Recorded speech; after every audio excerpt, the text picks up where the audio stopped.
but talk about why it's important to meet other people like you. Not just another skater with a disability, but another visually impaired skater, or another skater who's an amputee, or another person that's like you in our space. And what's happening is, and we can get to it afterwards, but the importance of the events that bring you guys together as well.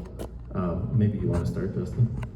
Yeah, I would say one of the best parts is, for me, I know I'm a kind of a different type of skater, but I love that competition. I love that feeling of what's that guy doing? I want to do it better, or appreciate what he's doing. Like, you know, like one of my favorite competitors, and he's also an amazing friend, is Dan Mancina, and we're constantly checking up on each other. You know, we can't see each other's clips, so we call each other weekly and just be like, what'd you get today? You know, just because it pushes us, because we know that we're blind skaters, so we can get away with just a kickflip and people would be pretty stoked on it, but that's not what we want to do. So we want to push the sport as far as we can, because once this path is built, they got to beat me and Dan. You know, they got to come up to us and be like, what we built is already laid out, and they have to, you know, earn their way to be known. And so that's my favorite thing about having other blind and visually impaired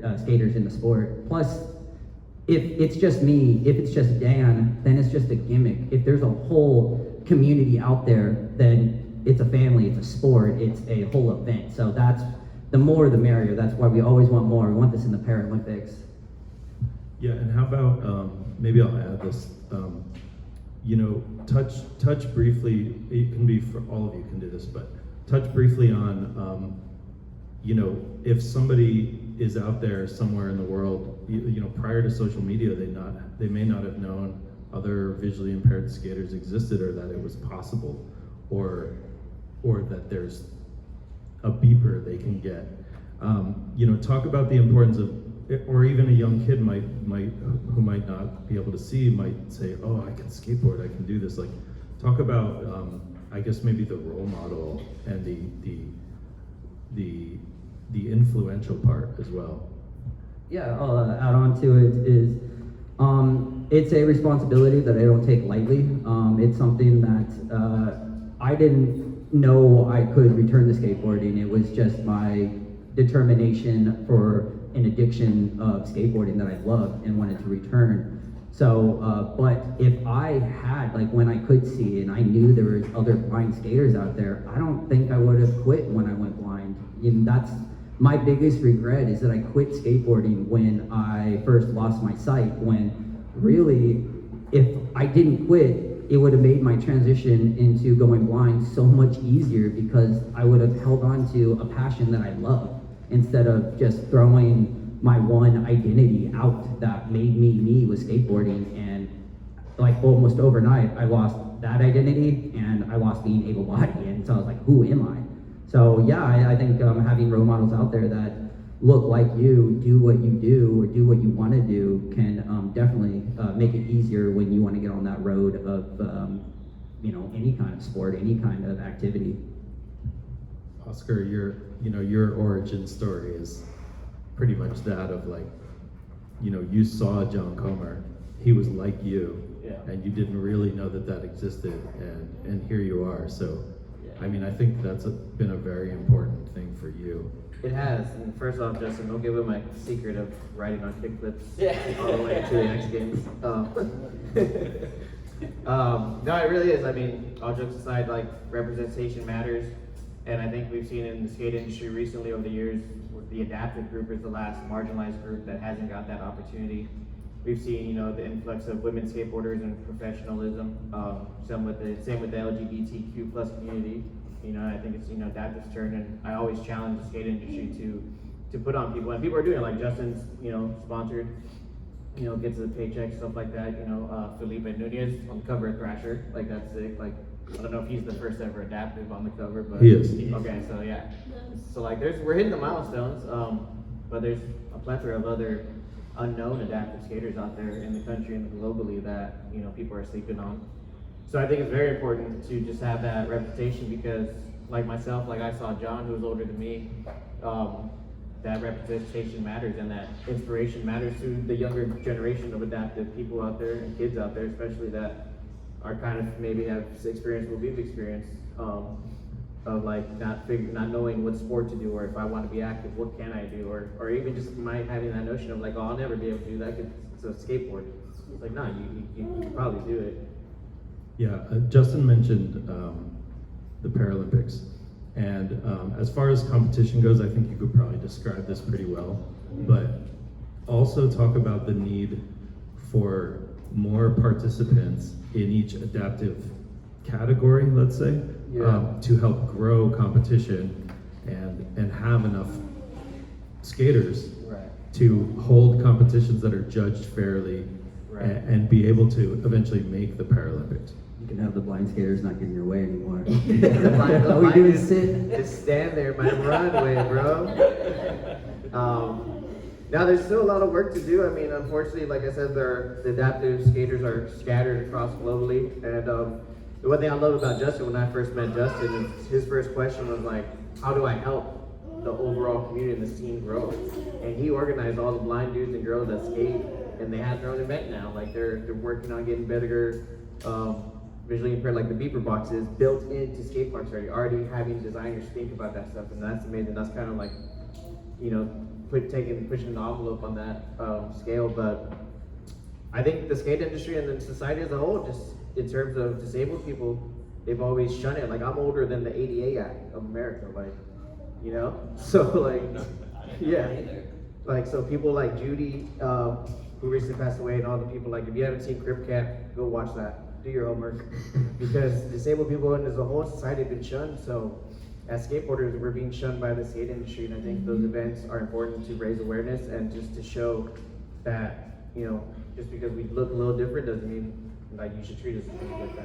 Can you explain really quickly the complication of all the different categories and the judging and why that's important? Yeah, so the difficulty with getting into the Paralympics is right now is because there might only be 2 visually impaired skaters, 2 chair skaters, 2 amputee skaters in each division. So then it has to be a combined bunch where, how do you judge my kickflip versus Quinn doing a backflip in her chair versus blind Justin doing a blind tray flip, which if you've done anything with your eyes closed that you love doing, it's difficult, right? Like you can put yourself in that space. And if you want to imagine what it feels like to skate with a prosthetic leg, picture yourself on a skateboard with stilts on or something of that nature. And then obviously a wheelchair is a wheelchair. If you've never ridden in one, it's a whole different experience as well, right? Yeah. So the difficulty is to judge it fairly, to get the knowledge to these judges of how to judge an adaptive class. And that takes experience, that takes time to learning about the different levels of disability, right? Quinn mentioned she's quad, but she has some core strength versus other actual, you know, more traditional, quote unquote, traditional quadriplegics, right? Yeah. I'm a baloney amputee. I was fortunate to have a long residual limb, which means I have more stability, right? But somebody that's cut off at the shin, they're gonna have harder times doing tricks on skateboards, right? And balancing and things of that nature. So there's a lot of factors that convolute the whole essence of it when you want to get it to that competitive level, but unfortunately there's too much red tape and hurdles in that Olympic space for the powers to be just be like, oh, just let them have it. Yeah. You know? So essentially, even on a grassroots or a skateboard industry contest level, the more skaters you have, say, that are visually impaired coming out, the faster that class of adaptive is going to evolve within the industry and the competitive space, right? Correct, yeah. Cool. How about you, Quinn? Well, honestly, like, back when I started, I don't know when I left, because I left the skate industry in 2016, 2017, and, you know, back when I did contests, you know, even when I did skated, there was me and one other person, Catherine Beatty, with cerebral palsy. And again, if you watch Crip Camp, it's funny. That's why I was laughing, because the way Crip Camp described cerebral palsy, we are like the most disabled, non-cool people like in the camp, and it's, you know, and it's funny when you meet people with cerebral palsy, like even if you're diagnosed like have the same title, no one with cerebral palsy has the same type of CP. Because CP can be from mentally disabled to physical to both. So it's hard, like, I'm technically in the same category as like the most people with severely cerebral palsy who can't even talk or, do anything themselves. And it's just like, when I did contests, I'm sure Robert or Oscar could say, like, it was hard to judge me, and I would never get the scores for my ability, because, like, I'm skating against Catherine or Aaron who's doing backflips, and I'm like, I'm just gonna sit in the manuals and rock the fakies and have Oscar jump over me as like a crowd pleaser, And the whole time I was doing contests, there was one year where I was like head to head with Christian Bailey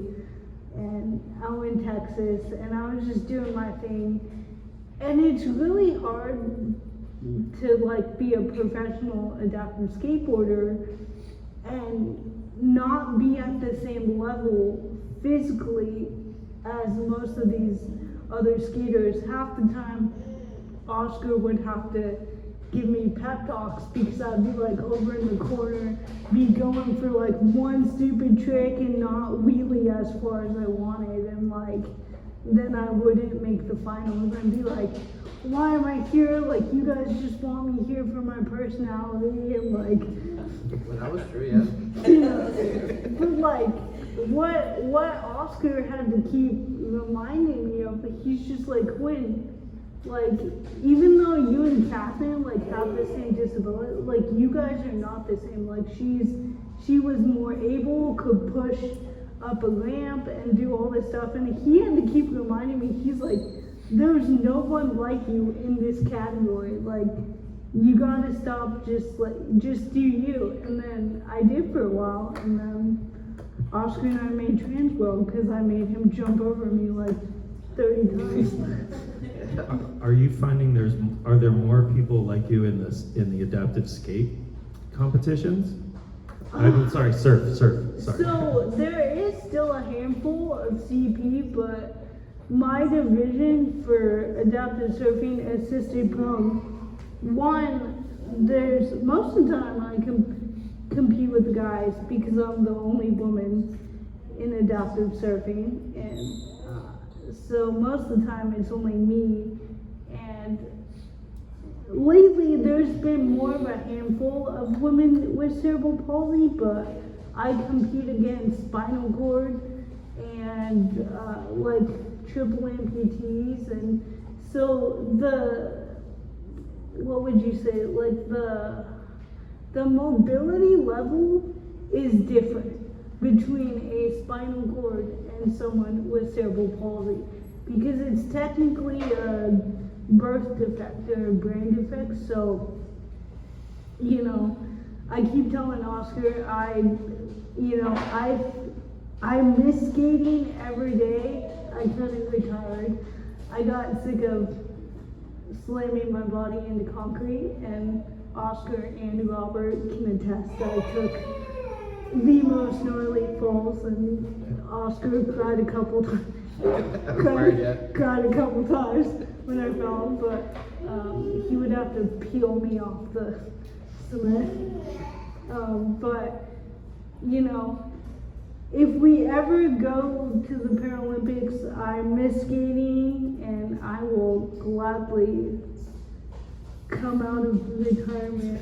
And you heard it here first. dude, I still don't feel like I should even be up here talking to you guys, but yeah, I love skating. I miss it. It's a huge part of why I surf and why I'm so good at surfing now, because when you drop into a 6-foot bowl of concrete, when you are going down an 8-foot face wave, it doesn't hurt as much. That sounds scary. So you guys have the same issue where the surf competitors don't, there's not enough of the same disability class to have a fair field? There's not enough, but you know me, like, I'm just doing me, and if people come after, then great, you know. People with CP need to come hang out. I wanted to talk a little bit about social media being the great equalizer, because as I was putting together this show, I noticed it kept coming into my mind how much all of these people putting themselves on social media and gaining a following, I don't want to say forced in a bad way, but it forced the skateboard media to pay attention. You know, it was very rare to see someone with a disability being represented in skateboarding, or even somebody who was openly gay or trans, or even women before that. And I feel like it got to the point with social media that a lot of these people couldn't be ignored.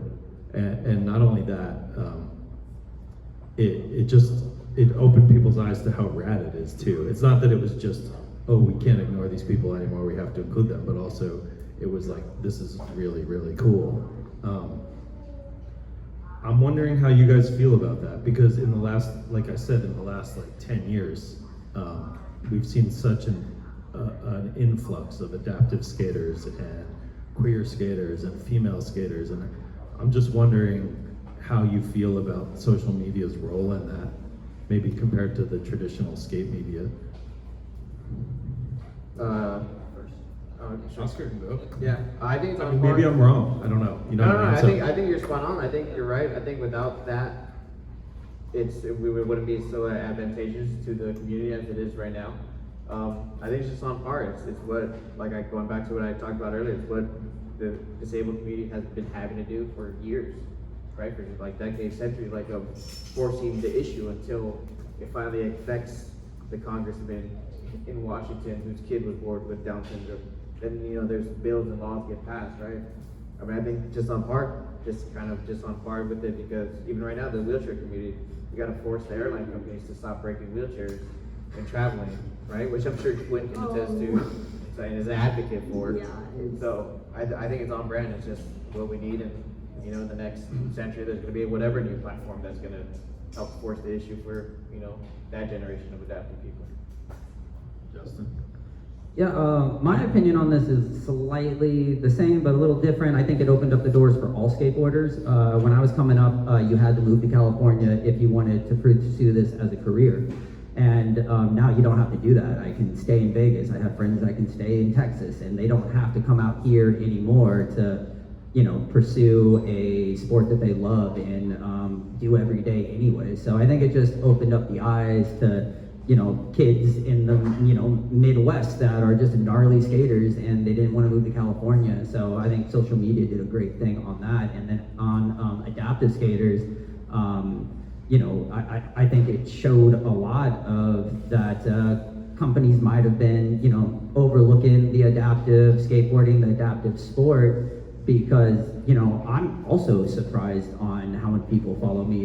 It's ridiculous. I just skateboard. So like every day when, you know, people hit me up and message me, and most of my messages I get, they're not even other blind individuals. They're 40-year-old men that like, they're like, fuck, if you're out there skateboarding, I don't know why I stopped. And so it just opens up the door to everybody, you know, even in or out of your disability.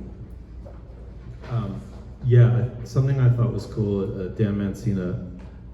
For those of you who may not know, we keep bringing up Dan Mancina. He's on the top corner over there. He's the other blind skater with the cane. Dan says he gets so many DMs from other blind skaters. And like, you guys wouldn't have known each other existed if it wasn't for that, you know what I mean? And even you, I've watched over the last few years, you and Dan and Anthony, Anthony's another visually impaired skater from New Jersey, have all become friends. You know, Dan and Anthony have a podcast together. Like, you guys met through this sort of adaptive movement as well, and competition, I believe, right? Yeah. Yeah, having Dan was one of the coolest things because like I was coming up. So what happened in my timeline is I started getting back out there and skating, and my friends wanted to make a skate video.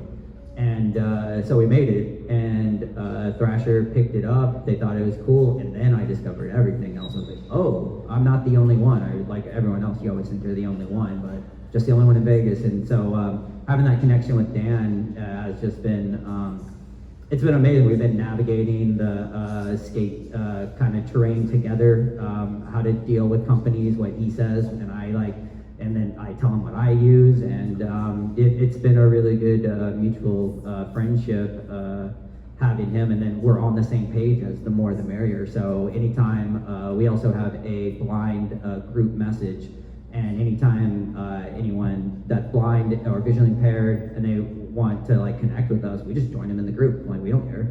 So it's always having that open door to grow the sport. And you guys are able to develop skate parks together too, correct? I mean, Dan's working on sort of skate park development. That's kind of his passion. Yeah. We have, the cool thing about Dan is we have the same eye condition, but, and we lost our driver's license pretty much, 6 months apart. We went fully blind, like maybe a year apart. And the crazy thing is like, there's nothing else similar about us. We skate completely different. The way like we want our goals to happen are completely different. So he's taken over that aspect of creating skate parks for us, where what I believe in is this world isn't made for me. So I want to adapt it towards me. That's why I come with tools. I come with, I skate with rope to make me go straight. I have beeper boxes. I grew up skating in the streets. And when you are a street skater, you adapt your environment to you, and that's what so I've always wanted to give these tools out to blind and visually impaired people, and then he wants to make the parts for blind and visually impaired. So I think we just come at it from both sides, and then we're going to solve a lot of problems that way. How about you, Quinn? Has social media been a very positive thing for the community, in your opinion? Yeah, like honestly, like when WCMX came out with Aaron, like so funny because everyone knows who he is, and he brought the spotlight of doing backflips and what he can do, and so it was funny. Like I used to watch a bunch of skate videos in high school, and then I came across Oscar, like John Comer, and then Aaron, and then the next thing I know, I'm doing freaking contests with them. It's like it was just insane. So like for years I made a joke. I'm like, oh, I'm the girl version of Aaron. That's just how I like. When people ask me, they're like, oh, do you know Aaron? I'm like, I'm the female version of Aaron.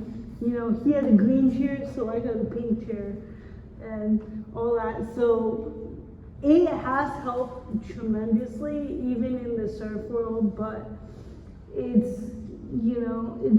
we still need to fight for everything. And my experience is like everyone's like, wow, you're such an inspiration, and like 90% of the time I'm like, great, like you're inspired. Like that's not why I do it. I do it because I love it, like, and and so it definitely has helped like meet a ton of amazing people, and I've met people from around the world, and through skating, surfing, and I got a lot of cool opportunities to go to like Ryan Sheckler's event, and one of my first years, they weren't really like allowing adaptive skating to actually skate, but me being me, I didn't tell my sisters that I drove like 2 hours. And I brought all my skate stuff, and I was like, she's like, Quinn, they're not letting you skate, like what the heck? And I'm like, well, we're not really supposed to, but I'll sneak in when they're not looking. And I kid you not, I dropped in when the security guard turned her back and completely face planted in front of like Christian Soy, like every like skater you could imagine. And my sister like runs down and she's laughing. She's like, "Are you good?" And I just looked at her. I'm like, "Please tell me no one saw that." And she turns around. She's like, "Everyone saw that." And I just like get up laughing, and that's how I met Christian Soy. And he's like, "Are you okay, sweetheart?" I'm like, "Yeah, I'm fine, just embarrassed." But you know, social media has done a lot for skating and connected people. But yeah, it's definitely helped, but hindered in some ways also. Like I get a lot of stuff on my Instagram like, "Oh, you're so amazing, like, can't believe you have a job, like, good job getting, like, a cup of coffee," and I'm like, "What?"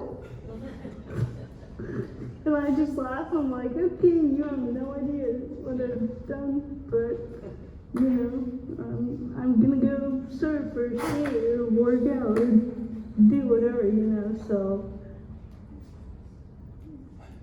We have to, I'm gonna ask one last question, we're gonna wrap up, and in case anyone has questions in the audience, I'll take them in a minute.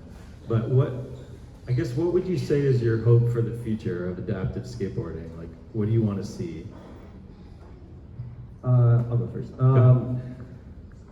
What I really, really want for the future is I guess honestly, the competitions, Paralympics, all that's pretty cool, but what really comes down to the core of skateboarding is I hope more adaptive skaters start making skate parts. I want more adaptive skaters on skate teams. I want the core stuff first, and I really hope more sponsors, more like, you know, Thrasher and Barrick start premiering more parts and things like that. So I really hope to normalize the sport. Yeah, I echo Justin's sentiments, and my own person, like I want to see Justin on the cover of Thrasher, and I know he does handrails, so if we get him on Hollywood 16, I think he's on the cover.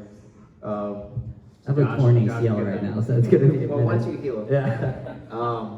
But yeah, everything Justin said. In addition to that, I mean, yeah, whatever else comes after that, and any other, you know, just opportunity, whether it's Paralympics or not, just Dew Tour hopefully still inviting us back and having adaptive being X Games, you know, just more of the SLS. Fans Park Series, if that ever comes back, like everything that, all those normalized skate industry contests that are the norm, that there's an adaptive division in all of those.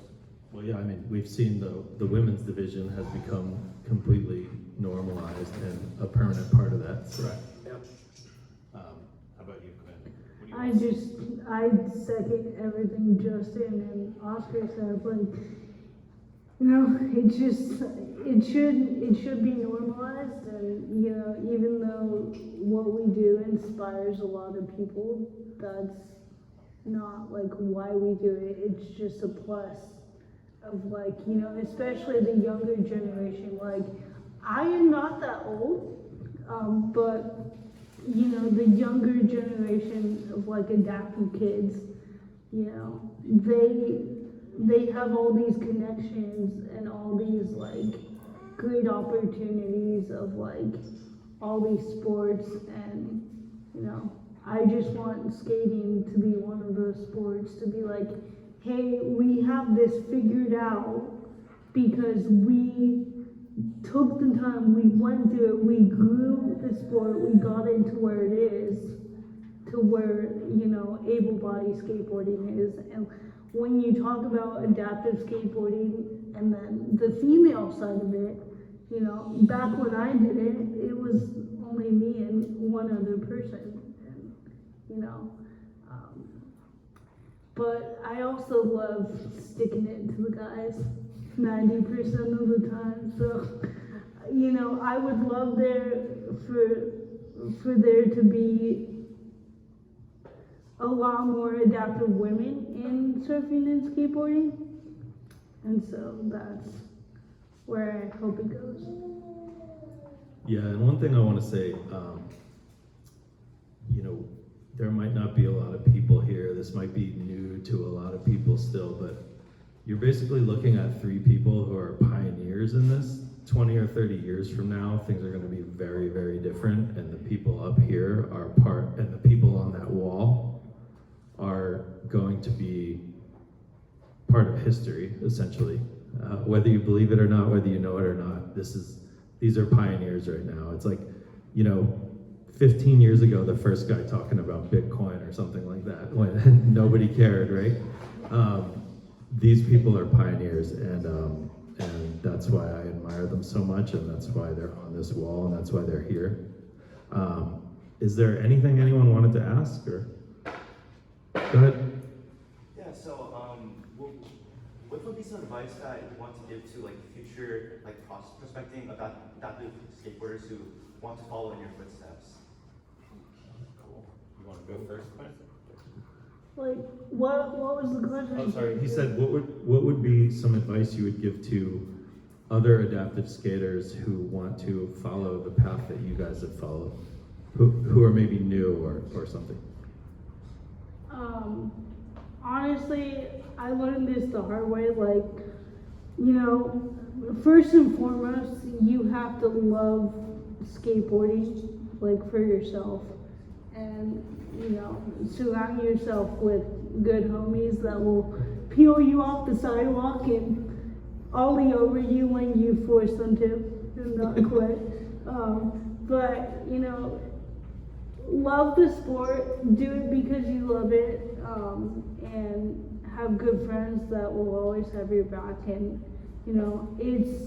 for me, it was more about community that I found. Oscar, like, I looked up to him for years, and now he's pretty much like my big brother.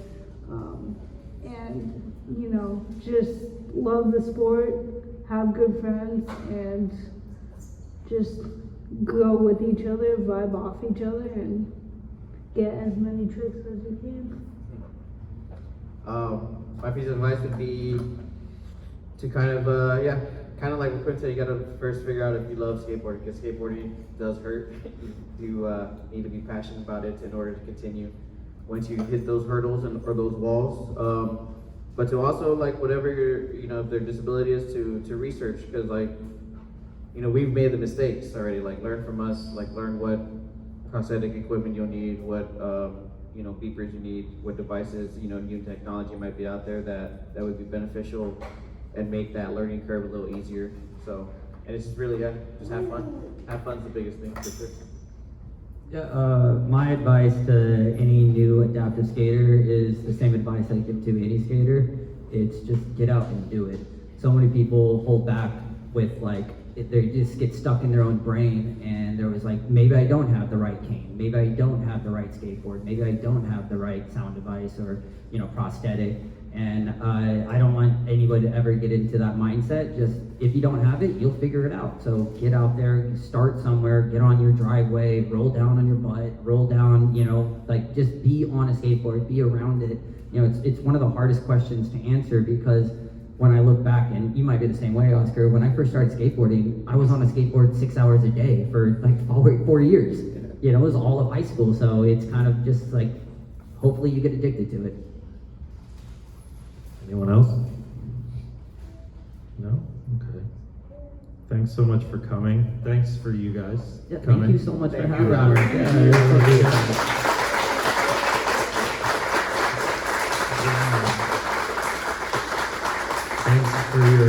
Thanks for your patience. I'm sorry I was late to my own event.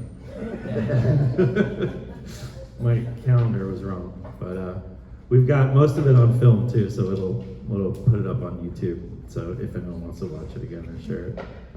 But yeah, thanks again, and walk around, enjoy the exhibition, and have a great 4th of July. Thank you, everybody. Yeah.